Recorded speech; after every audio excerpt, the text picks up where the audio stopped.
ఏంటే బాబు ఇంత హెయిర్ ఊడిపోయింది? ఇంత దారుణంగానా? మరి ఎక్కువ ఊడిపోయినట్టు కనిపించట్లేదా నీకు? చూడు, ఊడిపోయింది. ఒకసారి నువ్వు దూకుంటున్నప్పుడు చూసుకోలేదా ఏంటి? ఒకసారి కంక్లూడు ఎంత హెయిర్ ఉందో.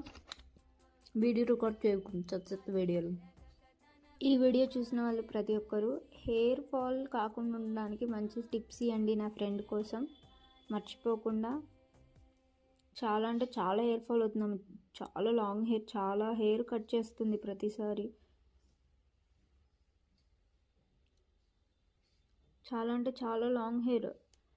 డైలీ ఏమో 3 days నుంచి చెప్తుంది కానీ నేను నమ్మలేదు. ఈరోజు చూసేసరికి చాలా అంటే చాలా హెయిర్ ఫాల్ అయిపోయింది. ఎందుకో అంతలా తెలియలేదు. మొత్తం వీడియో రికార్డ్ చేశాను. అయితే తీయొద్దు అనేసి చెప్పిందనమాట. అంటే మీరేమైనా సజెషన్స్ ఇస్తారా అన్నట్టుగా నేను చెప్పాను. ఇది తీసి బయటపడేసింది అలా ఇలా అని మాట్లాడకండి. ఇది రియల్గా టుడే ఈరోజు మాత్రమే ఊడిపోయిన హెయిర్. ఎంత హెయిర్ ఫాల్ అంటే కంటిన్యూగా 1 week నుంచి చాలా హెయిర్ ఫాల్ అవుతుంది తనకి. ఇగో చూడండి, అంతకుముందు తను ఎప్పుడు కవర్లో సేవ్ చేసేది. ఇది కవర్లో ఉన్న హెయిర్ కవర్లోనే ఉంది. చూడండి, బయట ఉన్న హెయిర్ బయటనే ఉంది. ఏమంటారు, బయట తీసేసింది ఇలా